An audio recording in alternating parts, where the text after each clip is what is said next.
मामू कांजन से उसामा जुबैर की रिपोर्ट के मुताबिक नवाही गांव 489 गाफ बेकियाना के गवर्नमेंट गर्ल्स एलिमेंट्री स्कूल की 200 तालिबात और मुअल्लिमात की जिंदगियां महकमा तालीम और मुंतखब अवामी नुमाइंदों की अदम तवज्जोही के बाइस गैर महफूज होकर रह गईं। स्कूल की चार दीवारी एक अरसा से गिर चुकी। स्कूल के कुर्ब जवार के रिहायशियों ने स्कूल को सेवरेज का तालाब बना दिया है।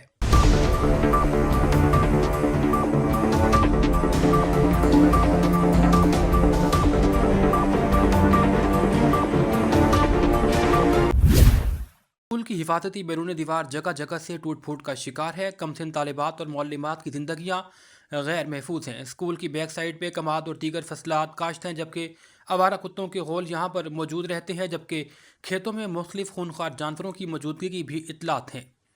स्कूल कौंसिल के मुताबिक मुतादिद मरतबा महकमा तालीम के मुतालिका हुकाम को आगाह किया गया है, मगर ताहाल किसी ने भी सुनवाई नहीं की। स्कूल के अतराफ में रहने वाले लोगों ने भी अपने घरों का गंदा पानी बैरूनी दीवारें तोड़कर स्कूल के अंदर छोड़ दिया है।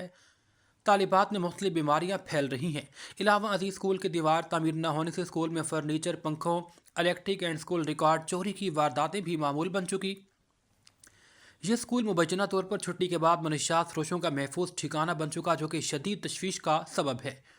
तालिबात और उनके वालदैन ने वज़ीर तालीम, सेक्रेटरी तालीम पंजाब, CEO एजुकेशन फैसलाबाद से फौरी तौर पर नोटिस लेने और स्कूल की चार दीवारी मुकम्मल करवाने, सेवरेज का पानी ख़त्म करवाने का पोस्ट ग्रेजुएट कॉलेज के अकब में जंगली झाड़ियों का जंगल है, जिससे जहां न सिर्फ दहशत गर्दों की कार्रवाई आसान है बल्कि खूनखार दरिंदों का भी खतरा रहता है। बैक साइड दीवार 7 साल कबल आंधी से गिरी थी, जबकि गर्ल्स डिग्री कॉलेज की 4 साल कबल गिर गई थी। Post graduate college for boys की यह बात की गई है, जहां 7 साल कबल आंधी से दीवार गिरी, ताहाल ये दीवारें तामीर नहीं हो सकीं। फौरी तौर पर महकमा तालीम स्कूलों और कॉलेज की हालत ज़ार को बेहतर बनाने पर तवज्जो दे।